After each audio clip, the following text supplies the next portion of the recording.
And what are we doing instead? At Copenhagen, this December, weeks away, a treaty will be signed. Your president will sign it. Most of the third world countries will sign it because they think they're going to get money out of it.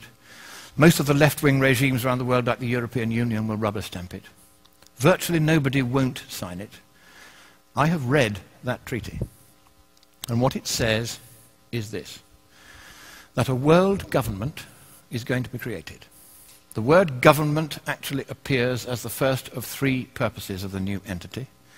The second purpose is the transfer of wealth from the countries of the West to third world countries in satisfaction of what is called coyly a climate debt, because we've been burning CO2 and they haven't, and we've been screwing up the climate. We haven't been screwing up the climate, but that's the line. And the third purpose of this new entity, this government, is enforcement. How many of you think that the word election or democracy or vote or ballot occurs anywhere in the 200 pages of that treaty? Quite right, it doesn't appear once. So at last, the communists who piled out of the Berlin Wall and into the environmental movement and took over Greenpeace, so that my friends who founded it left within a year because they'd captured it. Now the apotheosis is at hand. They are about to impose a communist world government on the world. You have a president who has very strong sympathies with that point of view. He's going to sign. He'll sign anything. He's a Nobel Peace Laureate. Of course he'll sign it. And the trouble is this. If that treaty is signed, your constitution says that it takes precedence over your constitution. And you can't resile from that treaty unless you get the agreement of all the other states parties. And because you'll be the biggest paying country, they're not going to let you out. So, thank you, America. You were the beacon of freedom for the world.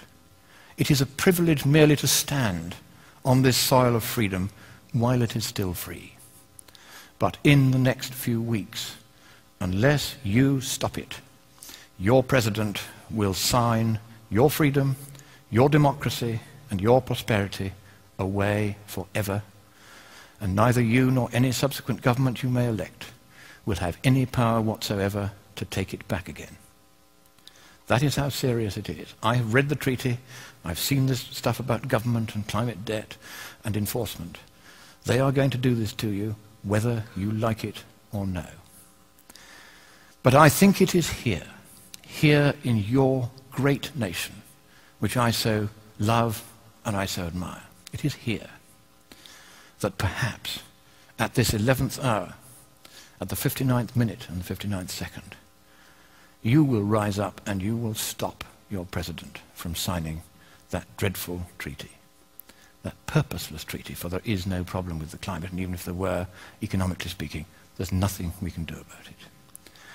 So I end by saying to you the words that Winston Churchill addressed to your president in the darkest hour before the dawn of freedom in the Second World War. He quoted from your great poet Longfellow. Sail on, O ship of state. Sail on, O Union, strong and great. Humanity, with all its fears, with all the hopes of future years, is hanging breathless on thy fate.